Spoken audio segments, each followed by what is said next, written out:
Stay.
Today is Friday, the day after Thanksgiving. We came down here yesterday just to check things out and show a few people. And one of the things I wanted to do was see how the roof held up since I had done all the work. Well, the first thing I see is right there, water is coming underneath the door, so I'm going to have to dig a little channel out right here. I had started, but I guess I didn't do good enough. But so I think I can take care of that pretty easy. But in this room right here, where I was working on the roof, where it had caved in, I don't know if you're going to be able to see. Well, the camera's actually picking it up better than I can see it. But you see those dark spots. There's a lot of water coming in, so it looks like a lot of the work that I might have done might have been for cosmetic reasons, maybe to keep leaves and animals from coming in, but it is not watertight. And right there, I just spilled some water, but back in here, it was leaking pretty good, and then all on this table was leaking pretty good, and then it comes off the table right down here. Now, I did patch a hole. Let's see where it is. Yeah, I see drops. Maybe I can do something to that. Yeah, there was a pretty good leak there before, and I put a patch up there, but I didn't have my tin snips with me, and I don't know, it didn't go real well, but evidently it didn't do a lot. But that bucket's not full, and it rained real good yesterday. Of course, maybe the bucket's not in the right place. You can't see back there. I don't think it rained much back there. So, it's not a watertight barn yet, but we'll keep working on it. We got that old stove right there,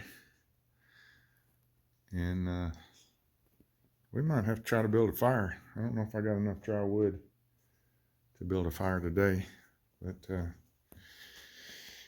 the other day I stopped at the lumber yard, and they had, Frank's inspecting it. They had this lumber, this 2x12s by 16,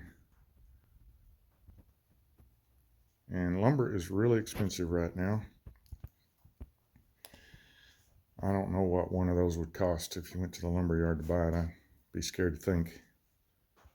Frank, what are you finding so interesting there? Huh? But what I'm going to do is I'm going to cut those up. I'm going to rip them down, and I believe I can get at least 2 2x4s and then one odd sized board, or maybe 3 2x4s if I want to. It's going to be a lot of work to rip those. I don't have a table saw down here. I don't have electricity, but I'm going to bring my generator and a skill saw, circular saw, one of these times when I come, and I'll start processing those. And that right there might be enough wood to frame up the new pitch that I'm going to put on that low ceiling over there. Now that won't be probably till next spring, but yeah. So I paid $5 a piece for each one of those weathered boards, and they're really in good shape. There's a few splits, but it's not going to affect what I'm going to be doing. So I'm out for what, $37, $38. All right, that'll be it for now.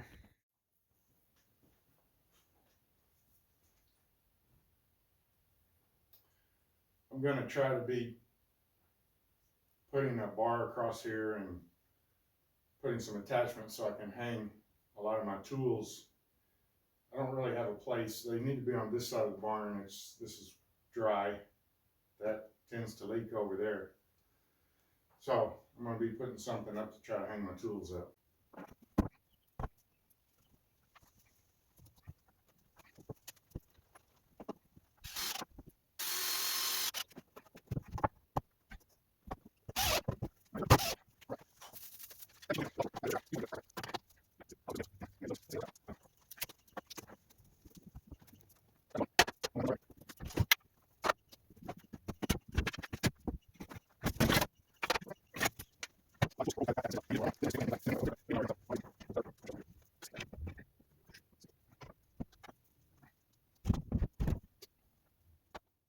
So it's not much, but a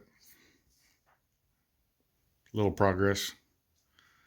Trying to get them out from underneath this drip inside of the barn. That way they're up off the floor and easy to get to.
Long and free.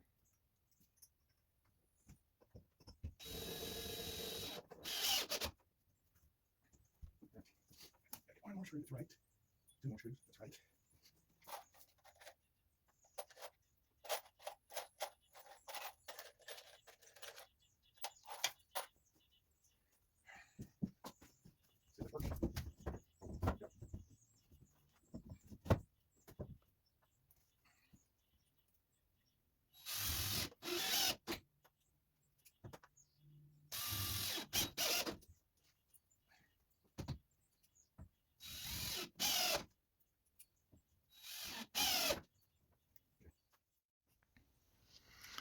I guess I'm going to have to spend the next 6 months spraying at ants.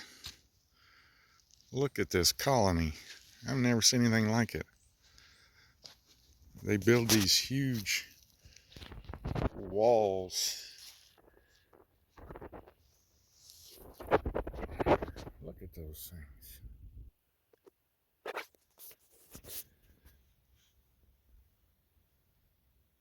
That mound's as big as my hand. Bigger than my hand. And there must be,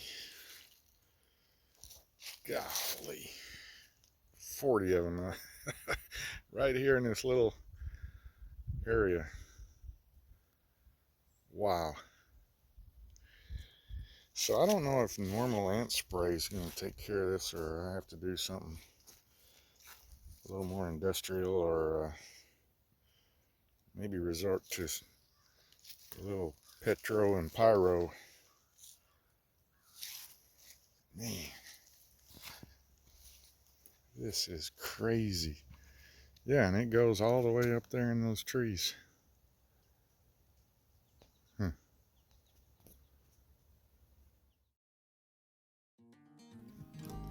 This is a clip of me attempting to fly my drone. I don't have a lot of experience doing this. This is probably my, I don't know, 6th time flying ever. But there's been so many pauses in between my flying attempts that I have to relearn every time I try. This was actually one of my more successful attempts. The attempt right after this was very good. The drone went higher and a little farther and got a better view and a better picture. But this does show an aerial shot of the barn. There I am.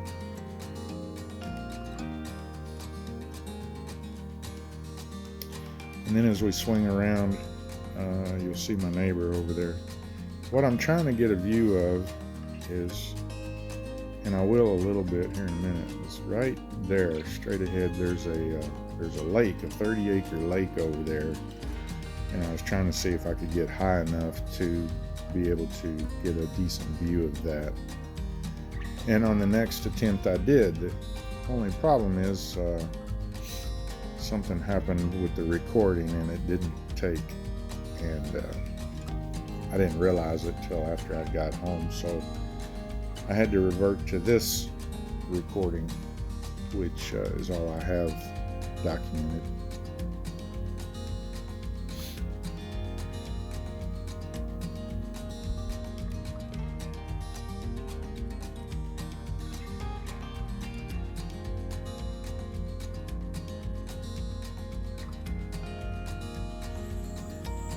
I had gone back for a second day to try to get some more flight time and some more footage. It was supposed to be raining in a few hours, and it was already starting to get a little cloudy, and the wind was blowing a little bit. And it seems like every other time I fly, I forget everything I knew, and I was having trouble here. The drone wasn't obeying my commands well, and with the wind blowing a little bit, I was not doing a very good job. And as you'll see here in a minute, I hit that big cedar tree. And that was the end of that flight. In this clip, you can hear one of the blades has a split in it, and there are some covers that cover these little gears on the rotors, and 2 of those had popped loose and I didn't realize it, and that's what you're hearing there. But this was not a successful liftoff either.